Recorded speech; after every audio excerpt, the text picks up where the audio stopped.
Today on Review Time with Tim, I got a Nike trail running shoe unboxing video. I got the Nike Pegasus GTX 4.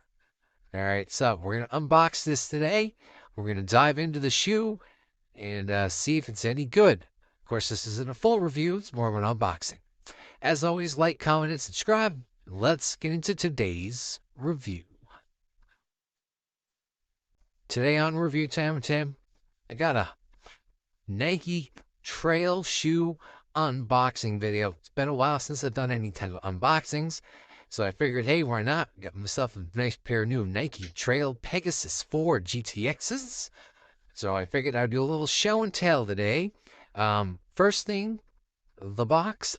Shoe companies these days, they're trying to make their boxes more premium, just like any other boxing or unboxing experience that's going on here.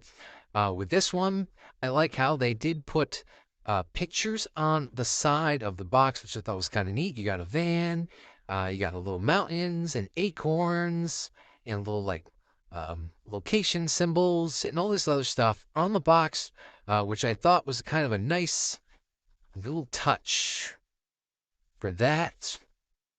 All right, so there's that. For me, the box is just going to get tossed in the trash. And yeah, anyway, these are also waterproof as well. Opening up the box here, we have a work to be wild saying right there. Work to be wild, or worn to be wild, I should say. Worn, not work. Worn to be wild. Worn to be wild. All right, picking this up here. And what's interesting about the paper that they have chosen to put in here is more of a topographic map, kind of a little old school there. Not too much people use maps today, but that's what that reminds me of, a little topographic map. Kind of cool.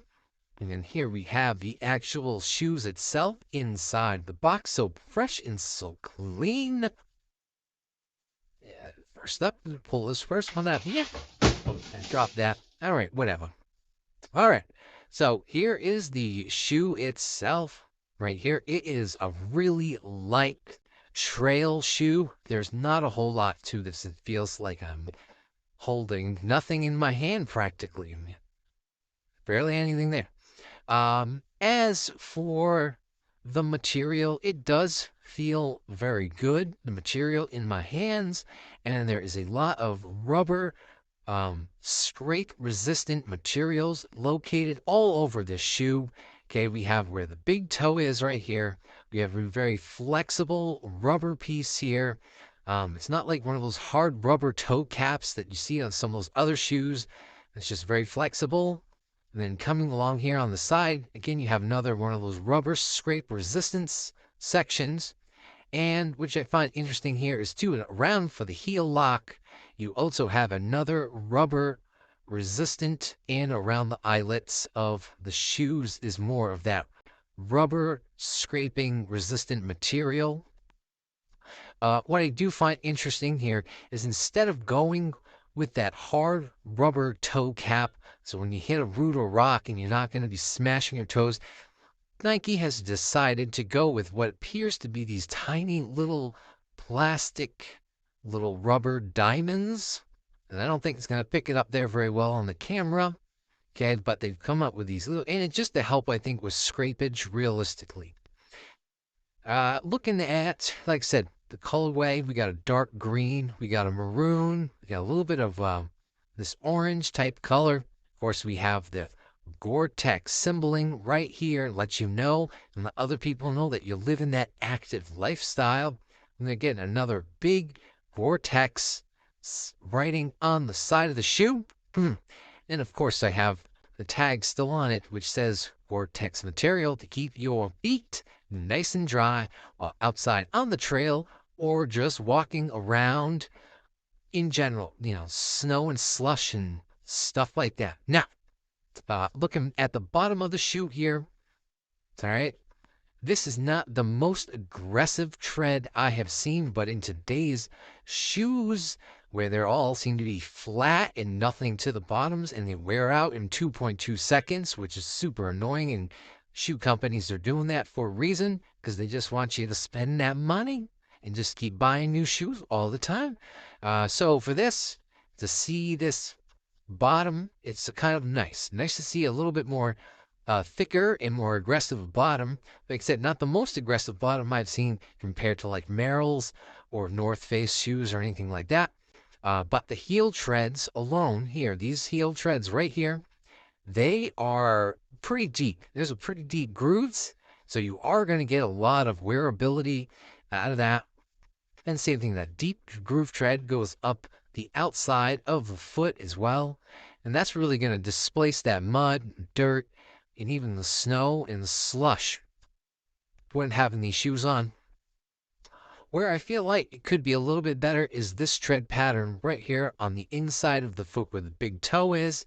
I feel like this could be a little bit more aggressive. And you also inside, you can feel the foam on the bottom inside, which I hate that because it's like cross cutting. Just instead of these little tiny little bits, just fill that in with all rubber, because this is what chips away really quickly. Same thing with the heel here. Okay, this heel piece right here that I got my finger on is the same material that is like on the outside of this. And this stuff gets eaten away so quickly, and then you got to get a new shoe, which I hate. As for flexibility, it's pretty rigid, which you would want out of an outdoor shoe, but it is a trail shoe, but there's a little bit of flex. I'm not going to put a lot of pressure on it, but there's a little bit of flex. Seems to be, a little bit more side flex than anything else. As for the heel strike area, it's got some squish to it, surprisingly. And, that's going to be interesting because I can really kind of squish my thumb and my fingers in there. And so I'd really see that. It's going to be interesting when I put these on my feet to see how buoyant that feels. Because, like I said, this feels like it's got a lot of bounce to the outs in it. Well, that's about it. Like I said, sock liner. No, it's all sewn in. So, you're not going to get your foot wet through there. And on the inside, there's a TRA and a Nike inside there. Like I said, simple unboxing. I got to put these on my feet. Maybe I'll do a follow-up review after a few weeks of wearing these around and seeing how they feel. So, as always, like, comment, and subscribe, and I will check you all later.